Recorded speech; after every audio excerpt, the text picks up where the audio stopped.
Sacramento is the birthplace of the flying saucer? By the looks of my watch, it's officially grave time. I'm nestled safely in the parking lot of the CVS at the corner of Sutterville Road and Franklin Boulevard, here in Sacramento, California. Sutterville Road is a very dangerous road, and you will find out shortly at the end of this video why it is.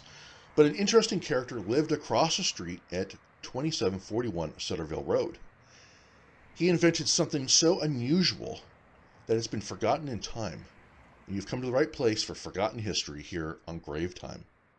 This is a picture of Joseph A. Blondlin. He is the inventor of the flying saucer. And interesting enough, he was a denier of the flying saucer movement of his era. The following story I'm going to read is from the Sacramento Union from October 22nd, 1950. Air circus performer gets serious, invents circular airplane. The truth about flying saucers may be a mystery, but Joseph A. Blondlin, 2741 Sutterville Road, is convinced that circular aircraft one day will dot the skies. He invented one. The 71-year-old former State Fair balloonist and air circus team member was patented the disc-shaped plane, but so far none have been built. Blondlin lists himself among the debunkers of the saucer craze. He blames overstimulated imaginations. But he likes to point out that his circular airplane patent was applied for a year before the saucer fad began in 1947. That was a sociological phenomena, Blondlin says. There were no flying saucers. He quickly adds that was the prolific vision of a circular wing airplane. Blondlin's saucer plane would be 20 feet in diameter, weighing 960 pounds, and seat one or two passengers. Its top speed would be 80 miles an hour, and it could cruise at 60 and land at 30. Its range, he says, could be 500 miles with one aboard and 150 miles with a second passenger. To put things into perspective, I've created this timeline, a flying saucer / UFO timeline. Joseph Blondlin's flying saucer prototype patent took place on August 19th, 1946. 11 months later, you have the Kenneth Arnold sighting. He was an air pilot, and he had happened to see 9 shiny disc-shaped objects flying at rapid speed like he had never seen before over Mount Rainier in Washington on June 24th, 1947. 2 days later, it made the newspapers. The Chicago Sun dubbed the phenomena as flying saucers on June 26, 1947. And oddly enough, a month later, we have the Roswell alien crash that took place in Roswell, New Mexico on July 8th, 1947. And just to be quite technical, the alien crash actually didn't take place in Roswell, New Mexico. It actually happened about north of Roswell, about 40 miles away in a very small little farm town. But Roswell was the biggest city at the time, still very small compared to what it is today as a tourist attraction. But this is the timeline created to kind of help you understand the flying saucer / UFO phenomena. Another newspaper article from the Sacramento Union on October 19th, 1950, which was 3 days before the other one I just read, states the Sacramento Union issue of October 16 reported, AP, that flying saucerist has now gone British, and on its editorial page reported a modern fairy tale by a guest editor who states, for a long time the country has been trying to discover a flying saucer. This continued Fiction emphasizes that truth is stranger than fiction, yet truth has to fight for recognition while fiction is given widespread free publicity.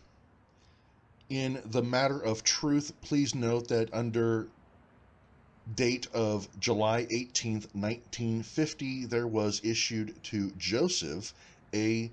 Blondlin, a resident of Sacramento since 1947, U.S. patent number 2515587. This patent covers a bona fide flying saucer prototype aircraft, and this patent was applied for August 19th, 1946, 11 months before the terms flying saucer and or flying disc were actually coined. The first public notice of this invention, illustrated, appeared in Western Flying Magazine for September 1950. This means that Sacramento is the only city in the United States that can cite one of its citizens as the certified inventor of the flying saucer type of aircraft. Sacramento papers have ignored these facts, but they are continue to repeat just what other city papers are publishing about fictional flying saucers. Now I ask you, wouldn't you be peeved to the point of protestation if you happened to be the aforesaid inventor, Joseph A. Blondlin? As I mentioned in the beginning of my video, that Sutterville Road is a very dangerous road, and many car accidents have happened over the years, and pedestrians have been killed walking across this street. And the San Francisco Examiner on Wednesday, December 26, 1951, talks about several people who died during the Christmas holiday. One of them being Joseph A. Blondlin, 71, of Sacramento. Blondlin was killed when he was struck by a hit-and-run car in Sacramento. Two passing motorists gave chase but failed to catch the death car driver. So throughout all my research, I use newspapers.com. I'm not endorsed by them, but I believe that it's a great source for research. And so why not? The Sacramento Bee from Thursday, December 28th, 1967, tells a story yet of another person getting hit by a car on Sutterville Road. Boy, 7, is hit by a car despite brother's effort. Scott Goodnight, that's his real name, by the way, 7 of 2741 Sutterville Road, was hit and injured by an automobile late yesterday on Sutterville between Franklin Boulevard and Cutter Way. Despite an attempt by his brother Jeff, 10, to save him, the two were walking across Sutterville when Jeff saw a car bearing down on them.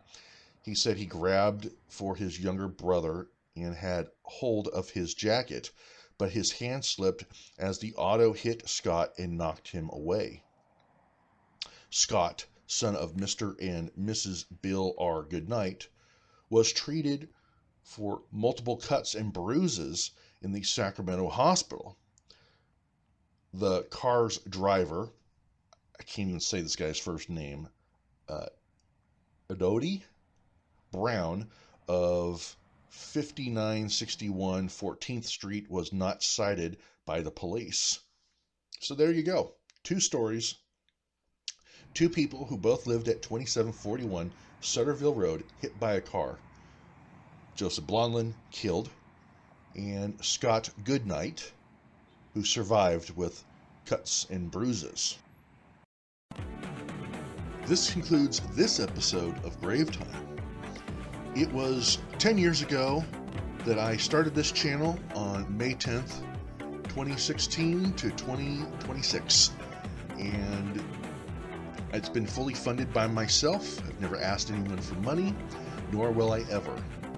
But I want to thank you all who watch my videos, leave comments, like my videos, subscribe to my channel, And most of all, hit that notification bell so you can be in the loop of the next Grave Time adventure. Until next time, God bless you all. Have a good day. Bye.